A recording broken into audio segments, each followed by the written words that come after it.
அனைவருக்கும் வணக்கம். நாம் கால்நடை சித்த வைத்தியம் கன்னியாகுமரி மாவட்டத்தில் பண்ணிகிட்ருக்கோம் அப்படின்னு உங்கள் எல்லாருக்கும் தெரியும்.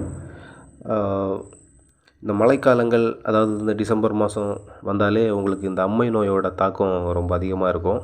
அம்மைன்னு மட்டும் இல்லை, அம்மை, கோமாரி, இந்த கால் சப்பை நோய் அப்படின்னு சொல்கிறாங்க. இதுகள் எல்லாமே இந்த நோய்களோட தாக்கம் கொஞ்சம் அதிகமாகவே இருக்கும். இது பெரிய மாடுகளுக்கு வருது அப்படின்னா கொஞ்சம் ஈஸியாக காப்பாற்றிடலாம். அதுலேயும் இந்த மாதிரிப்பட்ட நோய்கள் உங்களுக்கு ஆங்கில மருத்துவத்தை விடவும் சித்த மருத்துவம் யாரெல்லாம் பண்ணுறாங்களோ அவங்க எல்லாமே இந்த நோயை ரொம்ப ஈஸியாக கையாளுறாங்க. அதாவது இறப்பு சதவீதம் ரொம்ப கம்மியாக இருக்குது. இந்த சித்த மருத்துவம் யாரெல்லாம் கொடுக்குறாங்களோ அந்த மாடுகளுக்கு இறப்பு சதவீதம் ரொம்ப கம்மியாக இருக்குது. அதே நேரம் ஒரு மித்து போயிட்டுருக்கு. என்ன அப்படின்னா, சின்ன கன்றுக்குட்டிகளுக்கு பிறந்து 10 நாள் ஆன கன்றுக்குட்டி, 15 நாள், 3 மாதத்துக்கு முன்னாடி இருக்கிற கன்றுக்குட்டிகளுக்கு இந்த அம்மை நோய் வந்துடுச்சு அப்படின்னா அதை காப்பாற்ற முடியாது அப்படின்னு ஒரு எண்ணங்கள் மக்கள் மத்தியில் இருக்குது. இந்த எண்ணங்கள் மக்கள் மத்தியில் வர்றதுக்கு காரணமும் நாம தான். ஏன் அப்படின்னா, ஒரு உதாரணத்துக்கு சொல்லணும் அப்படின்னா, நான் நவம்பர் மாதம் ஒரு ஆன்லைனில் இந்த கால்நடை மருத்துவம் பராமரிப்பு சார்ந்த ஒரு கிளாஸ் ஒன்று அட்டன் பண்ணியிருந்தேன். நைட்டு 7 மணிக்கு ஸ்டார்ட் பண்ணி 9 மணிக்கு முடிச்சிருந்தாங்க. ஒரு அம்மா ரொம்ப அழகாக பேசினாங்க. ஒரு 10-15 விதமான நோய்கள், மடி வீக்கத்திலேருந்து, வயிறு உப்புசத்திலேருந்து நிறைய நோய்களுக்கு மருந்து சொல்லியிருந்தாங்க. எல்லாமே நல்லா இருந்துச்சு. அதே நேரம் அவங்க அந்த ப்ரோக்ராமை முடிக்கும்போது ஒரு வார்த்தை சொன்னாங்க. என்ன அப்படின்னா, இந்த கோமாரி அம்மை நோய்களுக்கு அவங்களும் மருந்து சொல்லியிருந்தாங்க.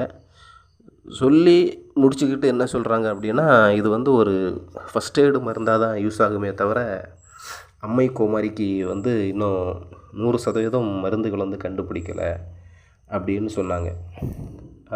அது அம்மை கோமாரி இந்த சின்ன கன்றுக்குட்டிகளுக்கு வந்தாலே அது பிழைக்காது அப்படின்னு சொன்னாங்க.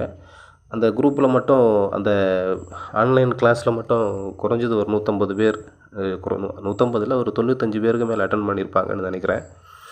அவங்களும் ஆமாம் அது சரிதான் அப்படின்னு சொல்லிக்கிட்டு அவங்க சொன்ன அந்த சொல்லை ஏற்றுக்கிட்டாங்க.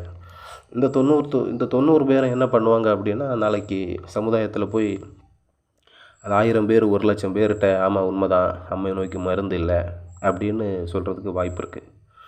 என்ன அப்படின்னா, சித்த மருத்துவத்தில் நாம் மக்களுக்கு ரொம்ப அந்த மருத்துவ குறிப்பு சொன்னாலும், சித்த மருத்துவத்தில் இந்த மருத்துவங்கள் சொல்கிற யாரும் சித்த மருத்துவத்தை டீப்பாக உள்ளாடி போய் படிக்கலை. மஞ்சள், வேப்பிலை, மிளகு, வெந்தயம் இந்த மாதிரி ரொம்ப சாதாரண ஒரு மருந்தை வச்சு பண்ணுறதுனால அந்த மருந்துகளும் நம்ம நினைக்கிற மாதிரி பலன் தரல. அதான் அதுக்கு மெயின் காரணம். நாம் இந்த வீடியோ போடுறதுக்கான காரணம் என்ன அப்படின்னா, இந்த 2023 அக்டோபர், நவம்பர், டிசம்பர் மாதத்தில் மட்டும் ஒரு 25-30 கன்றுக்குட்டிகளை நம்ம இந்த அம்மை நோய் பாதித்த கன்றுக்குட்டிகளை நம்ம காப்பாற்றியிருந்தோம். இந்த 25 கன்றுக்குட்டிகளுமே உங்களுக்கு 10 நாள்லேருந்து 3 மாதத்துக்கு உள்ளாடி உள்ள கன்றுக்குட்டிகள். இதில் நம்ம கிட்டத்தட்ட ஒரு 100%த்தில் ஒரு 95% கன்றுக்குட்டிகளை நம்ம காப்பாற்றிட்டோம். புரியுதுங்களா? அப்படி இருக்கும்போது நம்ம கடலூர்னு ஒரு மாவட்டத்தில் நம்ம இந்த ஒரு கன்றுக்குட்டி வைத்தியம் பார்த்துருந்தோம். கிட்டத்தட்ட ஒரு 25 நாள், நம்ம 25லேருந்து 1 மாதம் வரைக்கும் நம்ம அந்த கன்றுக்குட்டி வைத்தியம் பார்த்துருந்துருப்போம். ஸ்டார்டிங்கில் அவங்க அனுப்பி தந்த ஒரு சில வீடியோக்கள் நம்மக்கிட்ட டெலீட் ஆகிடுச்சு.